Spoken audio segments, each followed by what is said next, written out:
మొత్తంగా అయితే భారతీయుడు 2 అనే చిత్రం కొంత ఓపెనింగ్స్ విషయంలో అయితే ఒక సంచలనాన్ని సృష్టిస్తోందని చెప్పుకోవాలి. ఎందుకంటే భారతీయుడికి ఉన్నటువంటి ఆ ఇమేజ్ ఏదైతే ఉందో అప్పుడు ఎంత పెద్ద సంచలనాన్ని క్రియేట్ చేసిందో ఆ సంచలనం ఇప్పటికి కూడా కొనసాగుతోంది. ఎందుకంటే ఇప్పటికి కూడా లంచానికి సంబంధించి లేకపోతే అంశాలకు సంబంధించి ఏదైనా ఒక సినిమాని అనుకుంటే అది ఖచ్చితంగా భారతీయుడి సినిమానే అనుకుంటారు ఇప్పటికి కూడా.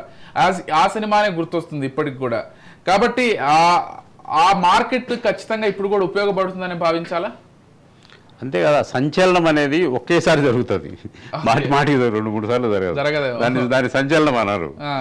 కాబట్టి ఆ భారతీయుడికుండే ఆ క్రేజ్ను దాన్ని ఉపయోగించుకొని ఈ సినిమాని ఇప్పుడు టెక్నాలజీ పరంగా తీసుకున్నా కూడా ఇంతకుముందు చెప్పినట్టుగా శంకర్కు అప్పుడున్న అంత ఆసక్తి కానీ అప్పుడున్న యంగ్ బ్లడ్లో ఉన్నది మారుతొచ్చింది. ఇప్పుడు మన సీనియర్ దర్శకులు కానీ ఇప్పుడు దాసరి గారు, రాఘవేంద్రరావు గారు వాళ్ళు కూడా తర్వాత అంటే ఒక ఏజ్ అయిపోయిన తర్వాత సినిమాలు తీస్తే ఏ హిట్ కాలేదు. అవును, అంటే తగ్గిపోతుంది అనమాట ఆలోచన విధానం. కానీ ఈ జనరేషన్కు సాంకేతికతను అందిపుచ్చుకోలేకపోతున్నారు. సాంకేతికతే కాదు, కథా విధానం కానీ, కథ చెప్పడం కానీ ఆ ఫైర్ ఉండదు. ఆ ఫైర్ ఉండదు కాబట్టి ఏదో తీయాలి, ఇప్పుడుండే టెక్నాలజీని వాడుకొని తీయాలి అని తీసిన సినిమానే అని అనుకోవచ్చు. ఇది ఎస్.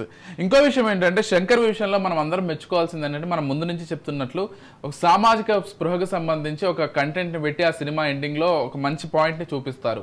అంటే ప్రతి సినిమాలో లేకపోతే ఎక్కువ సినిమాలు ఆ దిశగా అందరూ తీస్తే సమాజం కూడా ఒక మంచి దిశగా వెళ్తుందనేటువంటి ఆలోచన అప్పట్లోనే పడింది. ఇప్పటికి కూడా చర్చ నడుస్తోంది. దర్శకులు కేవలం కమర్షియల్ సినిమాలకు పరిమితం కాకుండా ఇటువంటి సామాజిక అంశాలు తీస్తే బాగుంటుందనేది ఒక చర్చ. ఆ విషయాన్ని మీరు ఎలా చూస్తారు? ఇప్పుడు సినిమాలు చూసి సమాజం మారాలంటే మారదండి, అదే అంటే చూడడం వరకే.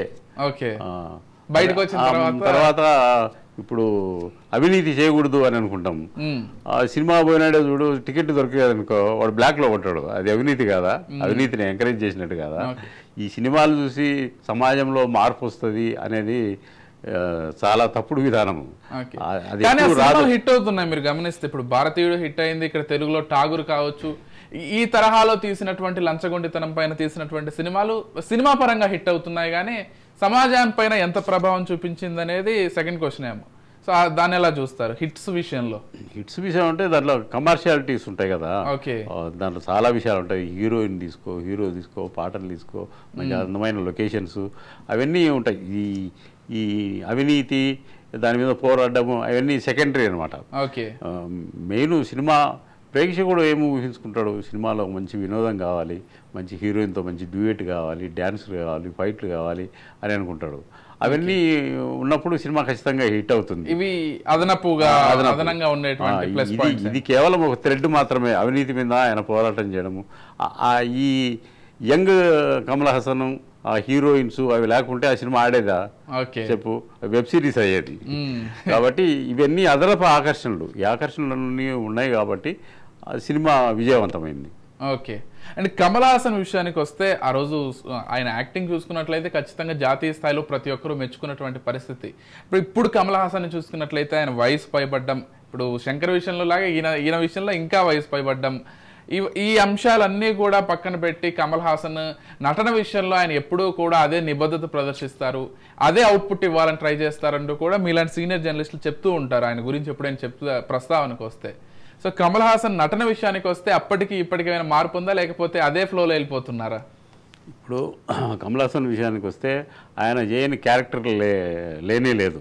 అదే ఇంతకుముందు ఒక సినిమాలో చాలా క్యారెక్టర్స్తో ఒక సినిమా వచ్చింది, ఆ సినిమా పేరు నాకు ఏదో గుర్తు, దశావతారాలు.